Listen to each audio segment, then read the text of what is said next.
নিরামিষ দিনে একবার হলেও এই সয়াবিনের রেসিপিটা বানিয়ে খেয়ে দেখুন, প্রশংসায় পঞ্চমুখ হবে সবাই। তো নিয়ে নিচ্ছি একটা বাটিতে নিউট্রেলার সয়াবিন। সয়াবিনটাকে সামান্য নুন দিয়ে সেদ্ধ করে 3-4 জল দিয়ে ভালোভাবে ধুয়ে নিংড়ে নিংড়ে তুলে নিয়েছি।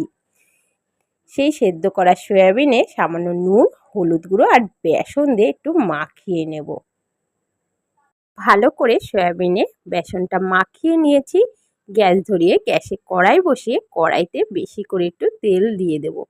তেলটাকে ভালো করে গরম করে নিয়ে অল্প অল্প করে তেলে সয়াবিন দিয়ে লাল লাল করে ভেজে তুলে নেব।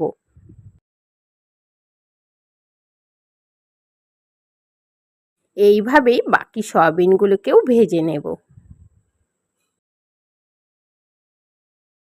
সেই ভাজার তেলেই দিয়ে দিচ্ছি দারচিনি, এলাচ, শুকনো লঙ্কা, তেজপাতা ফোড়নে।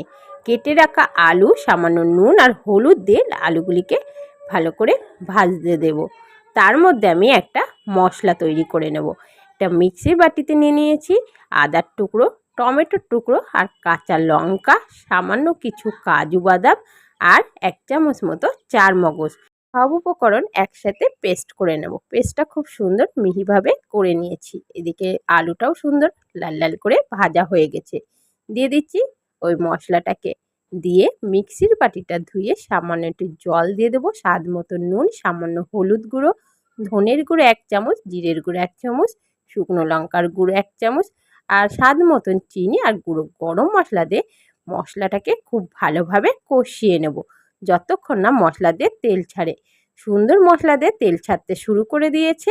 ভেজে রাখা সয়াবিনগুলিকে দিয়ে দেব, দিয়ে ভালো করে কষিয়ে নিয়ে দিয়ে দিচ্ছি 1 চামচ মতো ঘি। ঘি দিয়ে ভালো করে মিশিয়ে নিয়ে পরিমাণ মতো জল দিয়ে দেব।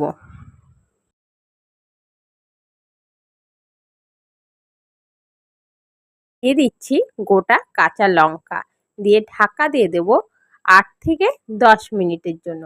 8 থেকে 10 মিনিট পর খুব ভালোভাবে কিন্তু আলুগুলি সেদ্ধ হয়ে গেছে আর ঝোলটাও ঠিকঠাক আছে। এরপরে না ঝোলটা টেনে যাবে। নামানোর আগে গরম মশলা, ঘি দিয়ে নামিয়ে নেব। তো পুরো রেডি হয়ে গেছে আজকের নিরামিষ এই দুর্দান্ত একটি সয়াবিনের রেসিপি।